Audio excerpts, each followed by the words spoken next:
missed you. I really have. And I know you've missed me too. We'll talk about that later. Right now, it's time for an education.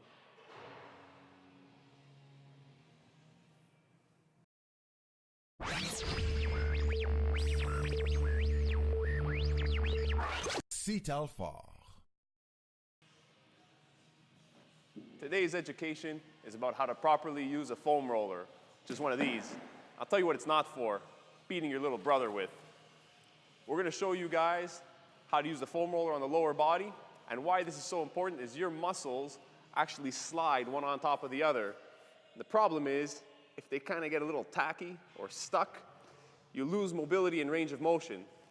So the foam roller here is known as the poor man's massage, if you will, and it helps unglue the sticky tissue, or as some people like to call it, a knot. So we're going to show you how to do the quads first. That's not the quad. The quad's the thigh. Then after that, we're going to show you the IT band. That's not the IT band. The IT band's the side here. And the glutes, obviously. That would be your butt. You were close. First things first, quads. Dave places the foam roller on the floor. He's going to place his quad, we're going to do one at a time, on the foam roller. All he's going to do is he's going to start close to his knee, and he's going to roll back and forth, small rolls, roughly about 1 to 2 inches max, and he's going to work his way up towards the hip. As he does this, he can actually go and kind of pivot a little bit his quad and find any, we'll call them trigger points, which basically are any spots that are a little bit more tender. Those are the spots that you want to work on. You don't want to avoid them. We actually want to smash them and open up that tissue so we got some more range of motion. We recommend doing about 2 minutes per leg, and then you can move on to the other leg or another muscle group. Part 2, the IT band. Side of the leg. We're going to start close to the knee again.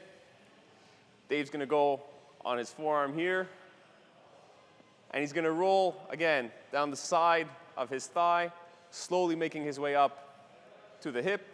As he does this, you can again try to pivot the leg a little bit and find any spots that are a little bit more tender. This tends to be the one that people feel the most. If you run, this is fantastic for runners. And if you start doing stupid faces, you know you found the right spot. You control the pressure using the opposite leg. So Dave's actually rolling with the aid of his left leg there and his forearm. And if you really want to feel tough, you can do what he's doing right there. Both feet stacked, one on top of the other. Again, you don't want to be in pain. You just want to be uncomfortable. Part 3, the glutes, or your butt. So Dave's actually going to sit on the foam roller. He's going to do a little figure 4 here first. And then he's going to actually tilt his pelvis and his hips so that he's applying more pressure into the leg that's doing the 4. So in this case, his left leg. And the foam roller is going to be placed right in the middle of his butt cheek. So if you had pockets, right where the pocket would start, and again, he's going to do small rolls, about 1 to 2 inches big max, and he's going to find any spots that are a little tender and spend more time there. Again, 2 minutes per side.